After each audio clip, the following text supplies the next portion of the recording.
Olá, boa noite, eu sou a Camila do Ministério Esperança de Israel e hoje nós continuamos as nossas leituras e reflexões sobre o livro de Provérbios.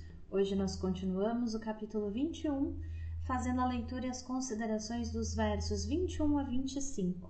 O nome do vídeo de hoje é A Sabedoria é mais eficaz do que a força. E eu convido você a abrir a sua Bíblia no livro de Provérbios, no capítulo 21, como de costume. Se você não tiver uma Bíblia aí à mão no seu celular ou na sua casa, não tem problema. É só acompanhar comigo a leitura e as considerações daquilo que a palavra do Senhor tem para nos edificar nessa noite. Então, sem demora, livro de Provérbios, capítulo 21, verso 21 diz assim: O que segue a justiça e a bondade achará a vida, a justiça e a honra. Ainda como um verso de referência, um verso paralelo, lá no livro de Provérbios, no capítulo 15, no verso 9, diz assim, que o caminho do ímpio ele é abominável ao Senhor, mas o que segue a justiça, ele ama.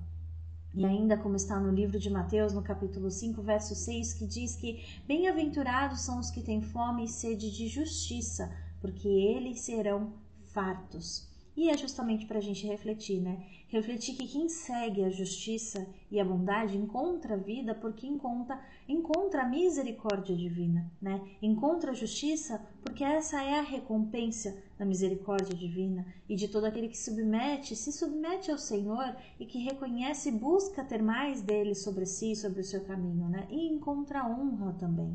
Embora muitas vezes aqui nesta terra, neste mundo e na nossa vida, ele possa ser desonrado pelos homens, encontrará bondade, justiça e honra no Senhor, inevitavelmente, neste mundo ou no mundo vindouro, como nós cremos, Que nós aqui bem procedemos, nós aqui bem vivemos conforme as palavras da verdade, conforme a justiça do Senhor, conforme a retidão dos valores dos céus, justamente porque não estamos preocupados com a reciprocidade deste mundo, mas nós estamos preocupados com viver a vida de uma forma, um caráter, mais aproximado de Deus do que de nós mesmos ou ainda de receber frutos ainda nesta terra.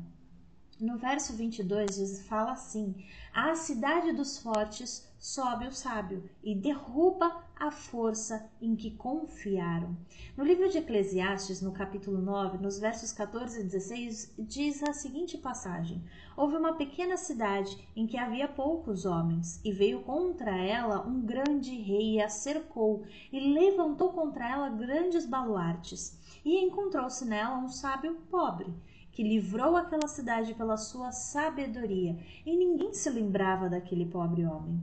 Então disse eu: melhor é a sabedoria do que a força, ainda que a sabedoria do pobre foi desprezada e as suas palavras não foram ouvidas.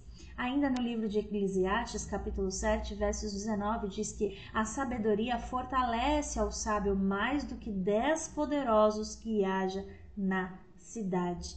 E é uma palavra ao nosso coração que ela é praticamente autoexplicativa, A sabedoria ela sempre vai ser mais eficaz do que qualquer força. Porque veja, a força ela tem um limite, a força ela é um exercício constante, a força ela é cansativa e exaustiva. Tudo aquilo que é feito por pressão ou por medo depende de um tempo e tem um tempo, um prazo de validade. Mas aquele que é sábio, ele não é sábio por um tempo determinado, ele não é sábio por um dia nem por uma hora, ele é constantemente sábio porque ele busca e vive em busca da sabedoria. Então, é uma reflexão para que nós saibamos que pela força as coisas têm limites, principalmente pela nossa força humana. Tudo aquilo que é realizado pela nossa força humana tem prazo de validade, mas aquilo que é realizado e construído com a sabedoria que vem dos céus é perene, dura, tem durabilidade e tem alcance e poderio, e força muito maior do que apenas a força, a nossa própria força. O verso 23 diz ainda: o que guarda a boca e a língua guarda das angústias a sua alma. Provérbios no capítulo 12, verso 13 diz que o ímpio ele se enlaça na transgressão dos lábios, mas o justo sairá da angústia. Provérbios, em seu capítulo 13, verso 3, lembra a gente, né, que o que guarda a sua boca conserva a sua alma, mas o que abre muito os seus lábios se destrói, que é o pecado do muito falar, e às vezes pelo muito falar e não se tem nada a dizer, peca-se grandemente pelo excesso das palavras, né?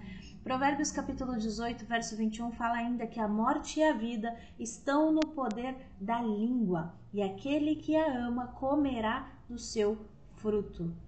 E ainda no livro de Tiago, ali no capítulo 3, verso 2, fala: porque todos tropeçamos em muitas coisas. Se alguém não tropeça em palavra, o tal é perfeito e poderoso para também refrear todo o corpo. Porque é realmente, né, se a gente for parar para pensar, parar para refletir, é um pequeno órgão que nós temos que tem uma dificuldade, um grau de dificuldade de controle, né, e um poder de realizar coisas tremendo, mais do que todo o nosso corpo junto. E a palavra de Deus, ela mostra isso pra gente, para que a gente tenha consciência do poder das nossas palavras e da multidão e da quantidade das nossas palavras. Em diversas passagens até aqui, nós vimos que a palavra, a comunicação, ela tem um grande poder e que é importante que a gente tenha consciência, né, desse alcance desse poder que as nossas palavras têm, justamente para usarmos com sabedoria, dosando conforme a necessidade. E é justamente mais uma reflexão também, é que esse trecho, quem guarda a sua boca como as portas bem guardadas da cidade, é como se fizesse uma referência, né? Que a nossa boca, ela é a entrada, ela é a porta para todas as coisas. E a alma como se fosse uma cidade. Então, se a boca é desenfreada, a cidade está sem controle, aberta, né, escancarada para toda e qualquer sorte de consequências ou ataques ou acessos, ainda por assim dizer. No verso 24, fala ainda: quanto ao soberbo e presumido, zombador é seu nome, trata com indignação e soberba. Zombador, porque esse é o que se refere, é referido àquele que é arrogante, aquele que é orgulhoso, aquele que trata as pessoas com aquela arrogância irritante, né? Vivendo nessa literal ira do orgulho, né? É aquela pessoa que dá livre curso, dá livre acesso ao impulso, para que o impulso o comande, né? Para que o impulso seja aquele que determina as suas ações, as suas palavras e as suas reações, né? Combinada, e é sempre esse impulso combinado com o orgulho. Então, aquela pessoa que ela é tão irritadiça quanto, como a gente diz na nossa sociedade, como personalidade forte, né? Diante da menor provocação, sem provocação alguma, ela reage impulsivamente e com muito orgulho, né?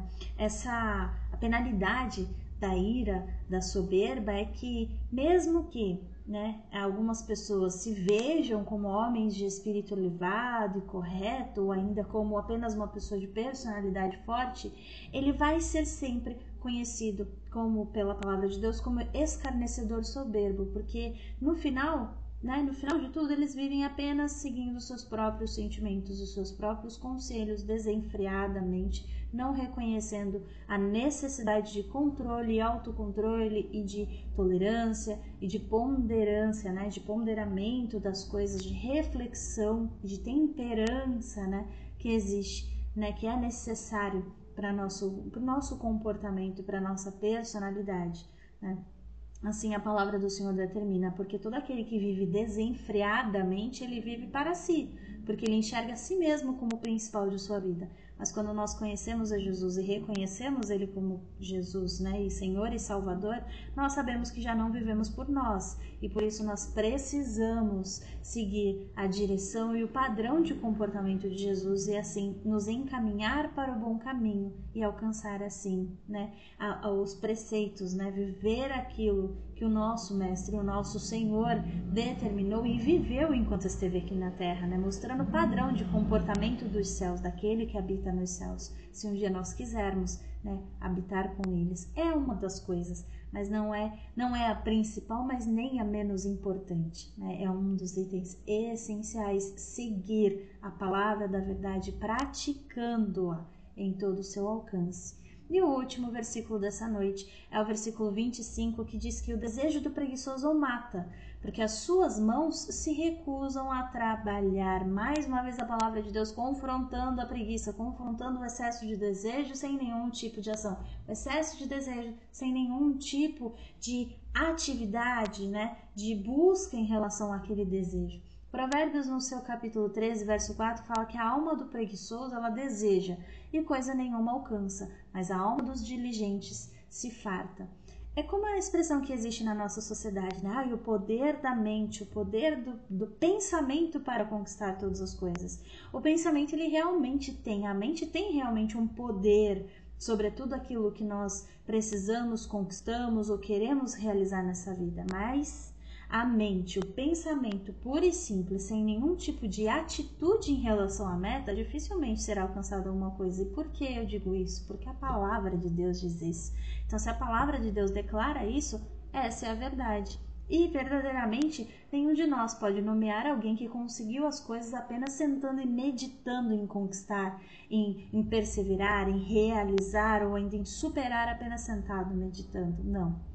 A palavra, o Evangelho, mostra pra gente que é necessário um alinhamento, né, da mente, dos objetivos e da ação. Assim é com a nossa vida material e assim também com a nossa vida espiritual. É sempre necessário um movimento, uma atitude, uma ação, um comportamento em relação aos objetivos, em relação à construção, em relação à construção de alguma coisa material ou ainda de alguma coisa espiritual, como o nosso relacionamento com o Senhor. É sempre importante a ação aliado a essa mente focada, a esse objetivo, claro, né? Tudo aquilo que a palavra da verdade, tudo aquilo que a palavra do Senhor, que o Senhor deixou registrado nas suas escrituras, é para o nosso bom viver. É para que a gente perceba a diferença que existe entre o que nós achamos que é uma boa vida, o que nós devemos viver, ou para o que nós fomos criados. É a diferença, basicamente, entre isso e o que efetivamente o Senhor pensou como vida para nós. Esse é verdadeiramente como ele pensou o homem para a vida e quais são os valores verdadeiramente que agradam ao seu coração e que são valores dele. Então, essas são as reflexões dessa noite. Espero que de alguma forma tenha sido luz para ti nesse dia, e se o Senhor assim permitir, a partir da semana que vem temos mais algumas considerações e alguns versos já num novo mês, né? Iniciando o mês de novembro com as complementações ali das reflexões do capítulo 21 do livro de Provérbios. Eu agradeço muito a tua companhia até aqui e que Deus te abençoe.